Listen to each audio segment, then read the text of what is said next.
The next work that we're going to play an excerpt of, we have a composer in the audience today, Adrian Hallam.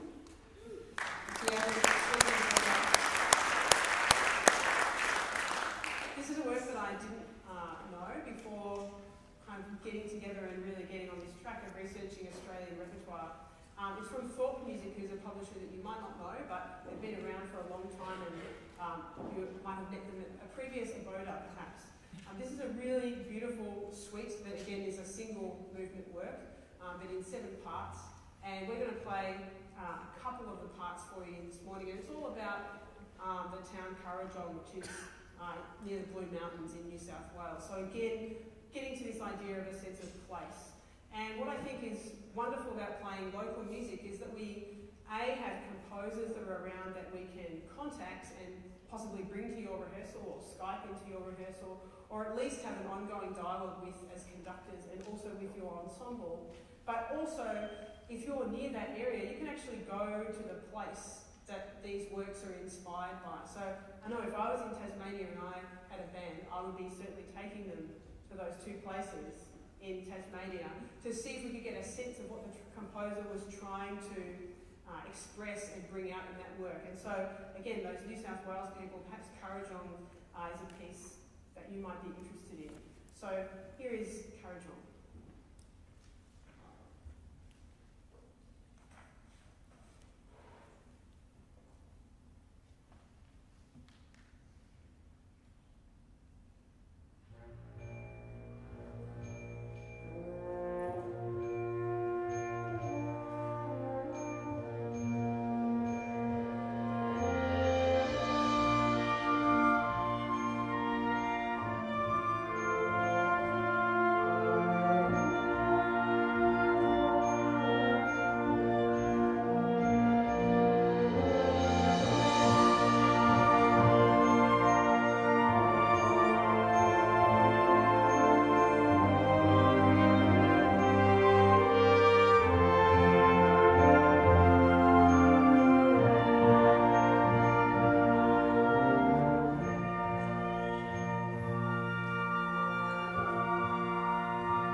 And the section that comes after that is immediately very stark, representing the ashes after the bushfire, and eventually a sense of regeneration. And we're going to hear this bushfire narrative, which is obviously so much a part of being in Australia, in one of our other pieces that we're going to be playing later on. Another thing which really features prominently in Australian band repertoire are the stories of Australia. And there are many works.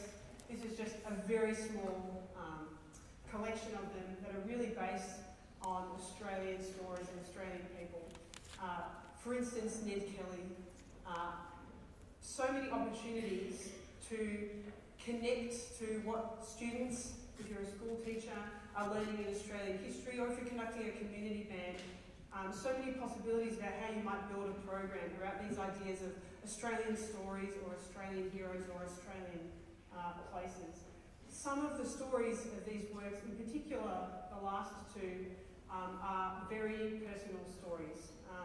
Stories of composers in a journey. And particularly if you have an advanced ensemble, and in fact even if you don't, I would really encourage you to go and have a listen to those last two, Ralph's My Sister's Tears and Jodie Blackshaw's Solstrom, because they communicate in a language that we don't often get to hear, particularly if we're working with school groups and we're more at the young and developing end of the repertoire. And it's really valuable, I think, for us to listen to this more advanced repertoire and be inspired as conductors about the sounds that are possible from an ensemble, and as Australians be proud of what amazing Australian composers can do with the ensemble of a wind band.